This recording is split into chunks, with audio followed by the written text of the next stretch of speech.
ನೋಡಿ, post office RD account ಅಂತ ಹೇಳಿದ್ರೆ post office recurring deposit account ಅಂತ ಹೇಳಿ ಎಲ್ರಿಗಿರುವಂತ ಕ್ಯೂರಿಯಾಸಿಟಿ ಏನು ಅಂತ ಹೇಳಿದ್ರೆ ತಿಂಗಳಿಗೆ ಎಷ್ಟು ಹೂಡಿಕೆ ಮಾಡಿದ್ರೆ ನಮಗೆ ಎಷ್ಟು ಸಿಗುತ್ತೆ ಅಂತಲ್ವಾ. ಸೊ ಮೊದಲಿಗೆ ಅದನ್ನ ಹೇಳ್ತೀನಿ. ಸೊ ಈಗ ಸ್ಕ್ರೀನ್ ಮೇಲೆ ಒಂದು ಟೇಬಲ್ ಅನ್ನ ನೀವು ನೋಡ್ತಾ ಇರಬಹುದು, ಟೇಬಲ್ ಅನ್ನ ಗಮನಿಸ್ತಾ ಇರಬಹುದು. ನೋಡಿ, ಹೂಡಿಕೆ ಮತ್ತು ರಿಟರ್ನ್ಸ್ ಲೆಕ್ಕಾಚಾರ. ಸೊ ಎಟ್ ಪ್ರೆಸೆಂಟ್ ಈಗ ಇಂಟ್ರೆಸ್ಟ್ ಎಷ್ಟಿದೆ ಪೋಸ್ಟ್ ಆಫೀಸ್ RDಗೆ ಅಂತ ಹೇಳಿದ್ರೆ 6.7% ಬಡ್ಡಿ ದರ ಇದೆ. ಸೊ ಅದರಂತೆ ನಾವು ಲೆಕ್ಕಾಚಾರ ಹಾಕ್ತಾ ಹೋಗೋಣ. ಸೊ ನೋಡಿ, ಪ್ರತಿ ತಿಂಗಳ ಹೂಡಿಕೆ, 5 ವರ್ಷದ ಒಟ್ಟು ಹೂಡಿಕೆ, ಒಟ್ಟು ಬಡ್ಡಿ ಎಷ್ಟು, ಆಮೇಲೆ ಮೆಚುರಿಟಿ ಮೊತ್ತ ನಿಮ್ಮ ಕೈಗೆ ಸಿಗೋದು ಎಷ್ಟು ಅಂತ. ಮೊದಲನೇದಾಗಿ ನೀವು 100 ರೂಪಾಯಿ ಹೂಡಿಕೆ ಮಾಡ್ತಾ ಹೋದ್ರೆ 5 ವರ್ಷಗಳ ಕಾಲ ನೀವು ಹೂಡಿಕೆ ಮಾಡಬೇಕು. ನಿಮ್ಮ ಒಟ್ಟು ಹೂಡಿಕೆ 6,000 ರೂಪಾಯಿ ಆಗುತ್ತೆ.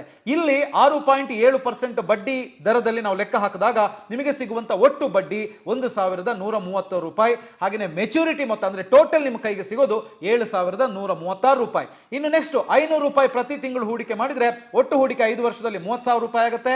ಅದಕ್ಕೆ ಸಿಗುವಂತ ಒಟ್ಟು ಬಡ್ಡಿ 5,681 ರೂಪಾಯಿ. ಮೆಚುರಿಟಿ ಟೈಮ್ ಅಲ್ಲಿ ನಿಮ್ಮ ಕೈಗೆ ಸಿಗುವಂತ ಒಟ್ಟು ಮೊತ್ತ 35,681 ರೂಪಾಯಿ. ಅದೇ ಇಲ್ಲ, ನಾನು 1,000 ರೂಪಾಯಿ ಹಾಕೋದಕ್ಕೆ ರೆಡಿ ಇದ್ದೀನಿ ಪೋಸ್ಟ್ ಆಫೀಸ್ RD ಅಲ್ಲಿ ಅಂತ ಹೇಳಿದ್ರೆ ನೀವು 5 ವರ್ಷದಲ್ಲಿ ಹೂಡಿಕೆ ಮಾಡುವಂತ ಒಟ್ಟು ಮೊತ್ತ 60,000 ರೂಪಾಯಿ, ಒಟ್ಟು ಬಡ್ಡಿ 11,369 ರೂಪಾಯಿ. ನಿಮಗೆ ಮೆಚುರಿಟಿ ಟೈಮ್ ಅಲ್ಲಿ ಸಿಗೋದು 71,361 ರೂಪಾಯಿ.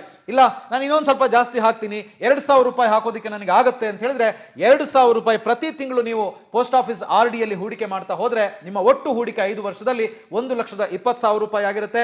ನಿಮಗೆ 6.7% ಬಡ್ಡಿ ದರದಲ್ಲಿ ನಿಮಗೆ ಸಿಗುವಂತ ಒಟ್ಟು ಬಡ್ಡಿ ಇದಕ್ಕೆ 22,732 ರೂಪಾಯಿ. ಮೆಚುರಿಟಿ ಟೈಮ್ ಅಲ್ಲಿ ಒಟ್ಟಾಗಿ ನಿಮ್ಮ ಕೈಗೆ ಸಿಗೋದು ಅಸಲು ಬಡ್ಡಿ ಸೇರಿ 1,42,732 ರೂಪಾಯಿ. ಇಲ್ಲ, 2,000 ಅಲ್ಲಪ್ಪ, ನಾನು 3,000 ಹಾಕ್ತೀನಿ ಅಂತ ಹೇಳಿದ್ರೆ ನೀವು 5 ವರ್ಷದಲ್ಲಿ ಹೂಡಿಕೆ ಮಾಡುವಂತ ಒಟ್ಟು ಮೊತ್ತ 1,80,000 ರೂಪಾಯಿ.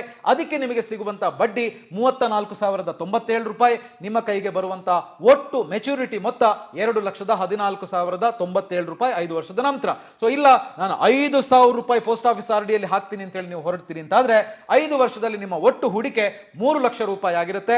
ಅದಕ್ಕೆ ಸಿಗುವಂತ ಒಟ್ಟು ಬಡ್ಡಿ 6.7% ರೇಟ್ ಆಫ್ ಇಂಟ್ರೆಸ್ಟ್ ಅಲ್ಲಿ 56,830 ರೂಪಾಯಿ. ಸೊ ಮೆಚುರಿಟಿ ಟೈಮ್ ಅಲ್ಲಿ 5 ವರ್ಷದ ನಂತರ ನಿಮ್ಮ ಕೈಗೆ ಸಿಗುವಂತ ಒಟ್ಟು ಮೊತ್ತ 3,56,830 ರೂಪಾಯಿ. Boss Wala. Be the boss.